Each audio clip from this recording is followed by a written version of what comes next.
6 March সন্ধ্যায় অনুষ্ঠিত হয়েছিল অভিনেতা কাঞ্চন মল্লিক এবং অভিনেত্রী শ্রীময়ী চট্টরাজের রিসেপশন পার্টি। দক্ষিণ কলকাতার একটি বিলাসবহুল ক্লাবে আয়োজন করা হয়েছিল এই পার্টি।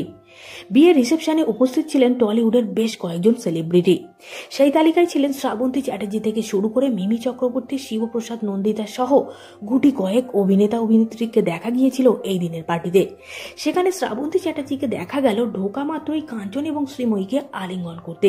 এদিকে মিমি চক্রবর্তী আর কাঞ্চন আপাতত একই দলের হয়ে কাজ করছেন। কাঞ্চন এবং মিমি দুজনেই দাঁড়িয়েছেন ভোটে।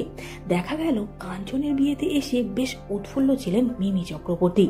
তিনি নবদম্পতির জন্য উপহার হিসাবে এনেছিলেন এক গোছা লাল গোলাপ, আর সেখান থেকে একটি গোলাপ নিয়ে মিমি প্রথমে গুঁজতে যান কাঞ্চন মল্লিকের কানে। তারপর অবশ্য ফুলটি গুঁজে দেন কাঞ্চনের শেরওয়ানির পকেটে। এরপর একটা ছবিতে মিমিকে বউয়ের সামনে কাঞ্চনের গাল টিপে আদর করতেও দেখা গেল। বেশ মস্তির মুডেই দেখা গেল দুজনকে। রিসেপশনে কাঞ্চন শ্রীময়ী সেজেছিলেন একেবারে অন্যভাবে। সিলভার জারির কাজ করা লেহেঙ্গার সঙ্গে কাস্টিউম জুয়েলারিতে সেজেছিলেন নববধূ, আর কাঞ্চনের পরনে ছিল কালো পাঞ্জাবি, সাদা পাজামার সঙ্গে পশমিনা শাল। এই দিনেই আংটি বদল করলেন কাঞ্চন শ্রীময়ী। তবে কাঞ্চন শ্রীময়ীর রিসেপশন নিয়ে তৈরি হয়েছে জোরালো বিতর্ক। দেখা গেল রিসেপশন ভেন্যুর বাইরে লাগানো একটি বোর্ড, সেখানে বড় কনের নাম লেখার সঙ্গে লেখা ছিল একটি বিশেষ নির্দেশ।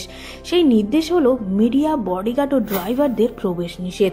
আর এই ছবি চারিদিকে ছড়িয়ে পড়তেই উঠেছে শ্রীময়ী ও কাঞ্চনকে বয়কটের ডাক। এই বোর্ড মনে করিয়ে দিচ্ছে ইংরেজ শাসনে যেমন অনেক রেস্তোরাঁর বাইরে লেখা থাকতো ভারতীয় ও কুকুরদের প্রবেশ নিষেধ। ভিডিওটি ভালো লাগলে লাইক করতে ভুলবেন না। বিনোদন জগতের এরকমই নতুন নতুন ভিডিও সবার আগে পেতে চ্যানেলটিকে সাবস্ক্রাইব করে সঙ্গে থাকুন।